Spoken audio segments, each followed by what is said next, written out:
샬롬, 이동춘 목사입니다. 오늘도 여러분의 삶이 주님의 평안으로 가득하시길 기원하며 하나님의 말씀을 나누겠습니다. 오늘 말씀은 로마서 7장 1절에서 13절 말씀입니다. 12절과 13절을 읽겠습니다. 이로보건대 율법은 거룩하고 계명도 거룩하고 의로우며 선하도다. 그런즉 선한 것이 내게 사망이 되었느냐? 그럴 수 없느니라. 오직 죄가 죄로 드러나기 위하여 선한 그것으로 말미암아 나를 죽게 만들었으니 이는 계명으로 말미암아 죄로 심히 죄되게 하려 함이라. 아멘. 로마서 7장 1절에서 13절 말씀을 본문으로 로마서 강의 25번째 시간 율법의 제3용법이라고 하는 제목의 말씀을 나누도록 하겠습니다. 기능과 한계라는 이론이 있습니다. 사물에는 저마다의 기능이 있습니다. 장갑은 손을 보호해주는 기능이 있습니다. 모자는 햇빛을 가려주거나 추위를 막아주거나 머리를 보호해주는 기능을 갖고 있습니다. 거울은 반사의 기능을 갖고 있습니다.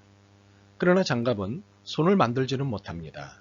모자는 햇빛을 추위로 바꿀 수 없습니다. 거울은 더러운 얼굴을 세수시켜줄 수는 없습니다. 이로써 모든 사물의 고유의 기능은 한계 안에서의 기능이라는 것입니다. 앞에서 거울의 예를 들어보았습니다. 그런데 성경도 거울의 예를 들고 있습니다. 야고보서 1장 23절에서 25절입니다. 누구든지 말씀을 듣고 행하지 아니하면 그는 거울로 자기의 생긴 얼굴을 보는 사람과 같아서 제 자신을 보고 가서 그 모습이 어떠했는지를 곧 잊어버리거니와 자유롭게 하는 온전한 율법을 들여다보고 있는 자는 듣고 잊어버리는 자가 아니요 실천하는 자니 이 사람은 그 행하는 일에 복을 받으리라. 읽은 야고보서 본문이 설명하는 거울의 기능은 거울로는 자기의 생긴 얼굴을 보는 것으로 만족해야 하는 것입니다. 얼굴이 더러운지의 여부를 알고 나서 그 얼굴을 닦는 것은 거울을 들여다본 사람의 몫입니다. 거울은 더러움의 여부만 알려주면 됩니다. 이것이 거울의 기능이자 한계입니다. 그런데 읽은 야고보서 본문에서 우리가 관심을 갖는 것은 거울이 상징하는 바입니다. 여기서 거울은 율법을 상징합니다. 율법의 기능은 사람의 생긴 모양을 들여다보게 하는 것입니다. 거칠게 말하면 인간이 얼마나 추한 존재인지를 알게 하는 것입니다. 7절입니다. 율법으로 말미암지 않고는 내가 죄를 알지 못하였으니 곧 율법이 탐내지 말라 하지 아니하였더라면 내가 탐심을 알지 못하였으리라. 9절입니다. 전에 율법을 깨닫지 못했을 때에는 내가 살았더니 계명의 이름에 죄는 살아나고 나는 죽었도다. 13절이요. 오직 죄가 죄로 드러나기 위하여 선한 그것으로 말미암아 나를 죽게 만들었으니 이는 계명으로 말미암아 죄로 심히 죄되게 하려 함이라. 7절, 9절 그리고 13절에서 보다시피 율법의 기능은 죄를 깨닫게 하는 것뿐만 아니라 그 죄가 얼마나 추한 것인지를 똑똑히 보게 하는 기능을 갖고 있습니다. 그러나 율법은 여기까지입니다. 여기가 한계입니다. 죄를 보게 하는 데까지가 율법의 기능입니다. 알게 된 죄를 없이 하고 의롭게 하는 것은 율법의 몫이 아닙니다. 그 이상인 사죄와 칭의는 삼위일체 하나님의 몫이기 때문입니다. 로마서 8장 2절이요. 이는 그리스도 예수 안에 있는 생명의 성령의 법이 죄와 사망의 법에서 너를 해방하였음이라. 로마서 8장 33절과 34절입니다. 누가 능히 하나님께서 택하신 자들을 고발하리요? 의롭다 하신 이는 하나님이시니 누가 정죄하리요? 죽으실 뿐 아니라 다시 살아나신 이는 그리스도 예수시니 그는 하나님 우편에 계신 자요 우리를 위하여 간구하시는 자시니라.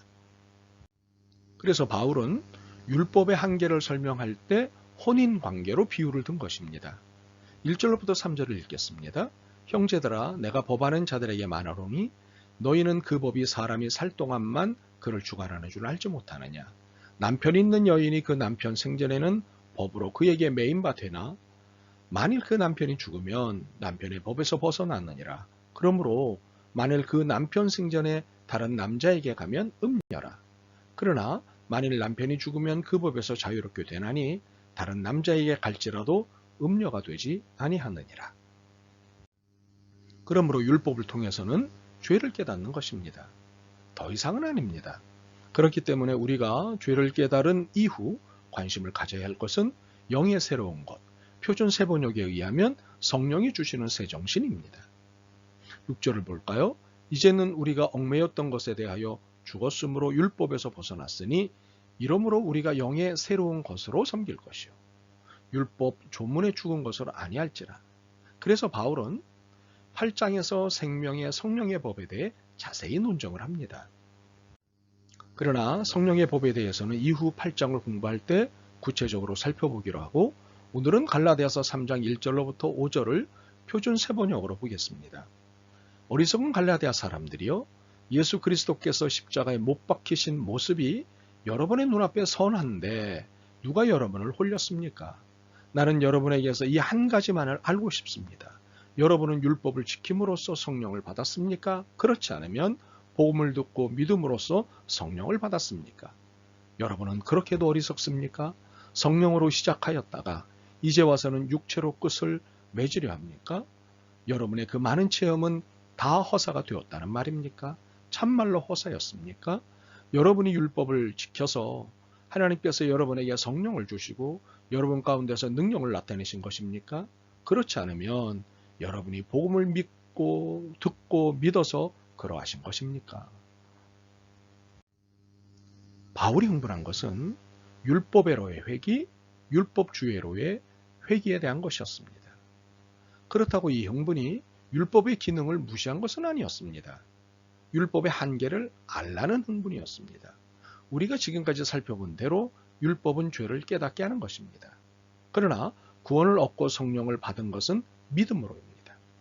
복음을 믿음으로써 구원을 얻고 성령을 받은 것입니다. 그렇기 때문에 갈라디아 사람들이 그래도 행위로 구원을 얻어야 되는 것 아니냐는 아쉬움을 보였을 때 바울이 흥분하지 않을 수 없었던 것입니다. 그러나 이것은 율법의 무용성 혹은 폐기론으로 가는 입장이 아닙니다. 율법의 기능이 죄를 깨닫게 하는 것에 있기 때문입니다. 물론 죄를 깨닫게 하는 데까지가 율법의 한계입니다. 그러나 이것은 역할의 한계이지 시한의 한계는 아닙니다. 우리는 갈라디아서 3장 23절에서부터 25절에서 크게 오해하는 부분이 있습니다. 믿음이 오기 전에 우리는 율법 아래에 매인 바 되고 계시될 믿음의 때까지 갇혔느니라. 이같이 율법이 우리를 그리스도께로 인도하는 초등교사가 되어 우리로 하여금 믿음으로 말미암아 의롭다함을 얻게 하려 함이라. 믿음이 온 후로는 우리가 초등교사 아래에 있지 아니하도다. 갈라디아서 3장의 본문을 자세히 보면 율법이 우리를 그리스도께로 인도하는 초등교사의 역할을 합니다. 그래서 우리가 그리스도를 만나 믿음을 갖게 된 후로는 더 이상 초등교사의 도움이 필요 없습니다. 그러나 이것은 믿음을 가진 사람에 한해서이지 모두에게 해당되는 것은 아닙니다. 믿음이 없는 사람에게는 여전히 율법이 그리스도에게로 인도하는 초등교사의 역할을 해야 하기 때문입니다. 그러므로 시한을 두고 율법 폐기론을 주장하는 것은 잘못하는 것입니다. 오히려 율법은 여전히 유효한 것입니다. 오늘의 로마서 본문은 이것을 적극적으로 설명하고 있습니다. 12절과 13절을 표준 세모로 읽죠.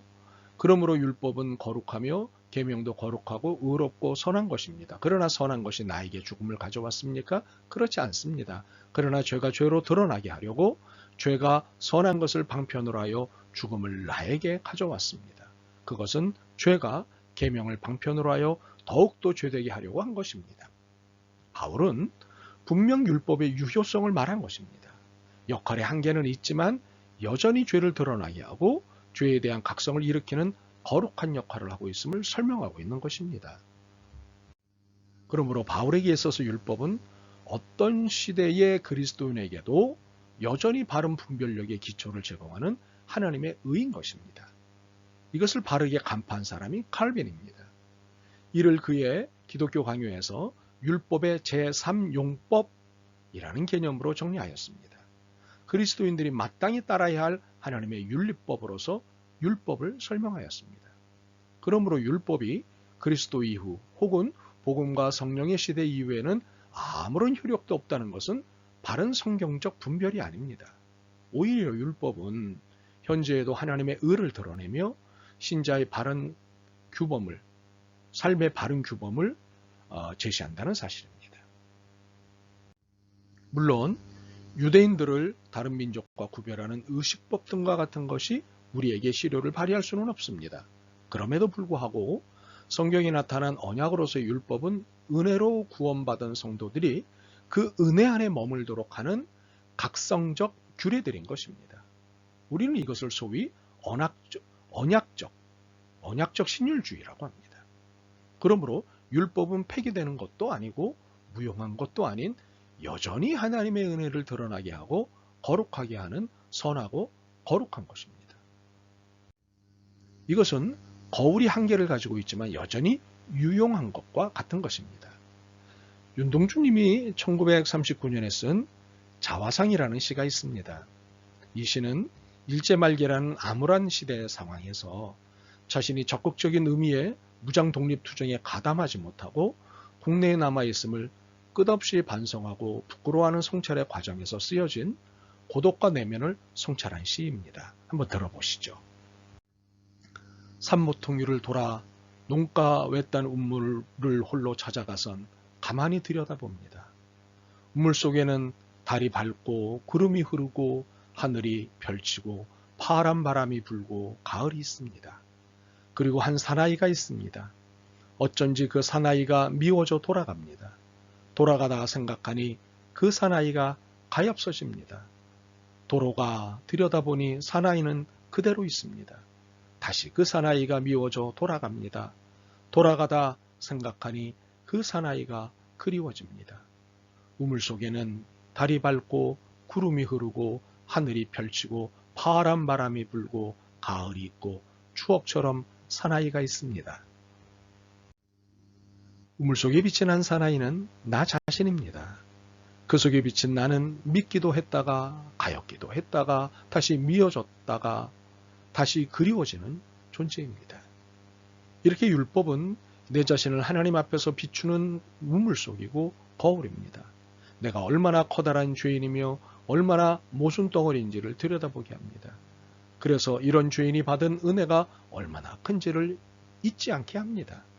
그리고 이 은혜를 잊고 죄 가운데로 돌아가려고 할 때 정신 차리도록 나를 보여주는 것이 율법입니다. 그래서 우리의 거울인 율법을 놓치는 일이 없이 날마다 나를 반성하는 도구로 사용해야 할 것입니다. 우리는 율법주의자는 아닙니다. 그러나 율법의 유용성을 잘 아는 사람이어야 합니다. 여기에 우리에게 은혜가 있기 때문입니다. 이처럼 율법의 제3 사용에 은혜가 더할 수 있기를 소망합니다. 아멘. 주님, 율법의 거울을 들여다보는 일을 놓치지 않게 하옵소서. 말씀 앞에 반성과 회개를 멈추는 일을 하지 않게 하옵소서. 은혜를 소망하고 은혜를 입을수록 더욱 자신의 죄인됨을 놓치지 않게 하옵소서. 하여 하나님 나라의 의인의 품격을 상실치 않도록 도와주옵소서. 예수 그리스도의 이름으로 기도드립니다. 아멘. 오늘도 여러분의 믿음과 삶을 응원합니다. 사랑합니다.